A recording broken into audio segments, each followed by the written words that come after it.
is time to bring the subject of reparations firmly to the fore. Welcome to Africa at the UN.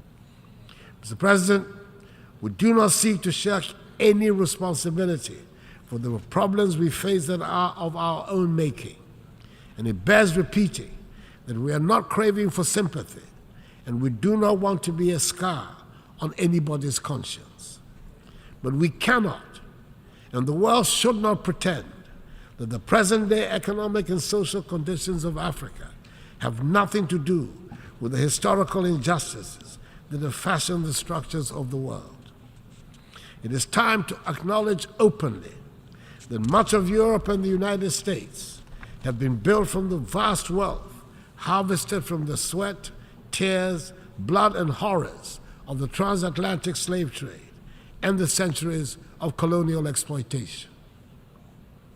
Maybe we should also admit that it cannot be easy to build confident and prosperous societies from nations that for centuries have their natural resources looted and their peoples traded as commodities.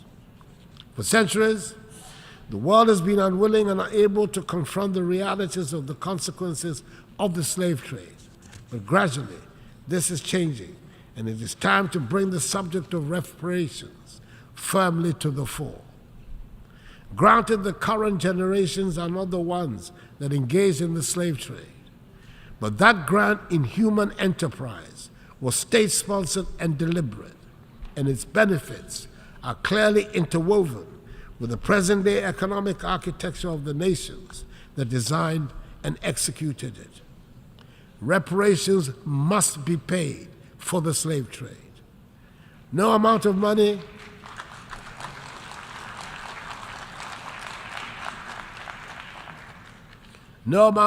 will ever make up for the horrors, but it would make the point that evil was perpetrated, that millions of productive Africans were snatched from the embrace of our continent and put to work in the Americas and the Caribbean without compensation for their labor.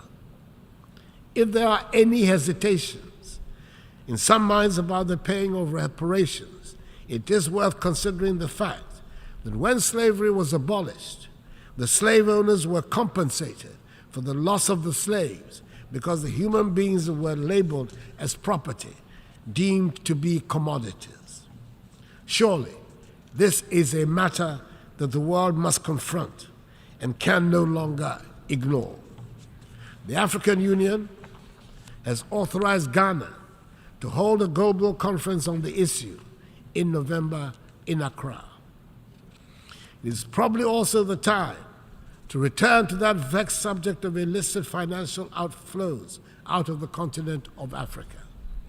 I refer to the report of the panel chaired by the highly respected former South African President Thabo Mbeki on the illicit flow of funds from Africa, which states that Africa is losing annually more than 88 billion United States dollars through illicit financial outflows. Yes, those monies too must be returned to the continent. It is difficult to understand why the recipient countries are comfortable about retaining such funds and are happy to call those countries from whom the monies are taken as corrupt. I believe that a joint task force of the African Union Commission and the OECD Secretariat under the auspices of the United Nations should be charged to find ways of stopping the damaging outflows. Mr. President, before the pandemic, we, like many other parts of the world, were making progress with the 17 SDGs, and we had good reason to believe we would achieve the 2030 target. Today, the picture we have on our performance is not very bright. Most of the 21 targets designated for achievement by 2020 have not been met, and we are not on track to achieve many other targets by 2030. According to the 2023 SDG report, just 12% of the SDG targets are on track to be achieved. Progress on 50% of the targets is weak. The most disappointing part is that we have stalled or retrogressed more than 30% of the targets. we need to accelerate action on the entire project.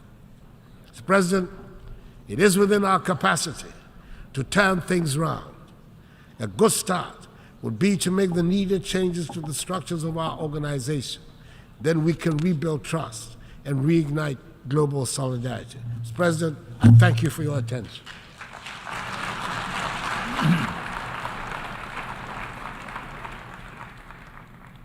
On behalf of this assembly, I wish to thank the President. Don't forget to subscribe and hit the notification bell to receive updates on our latest videos.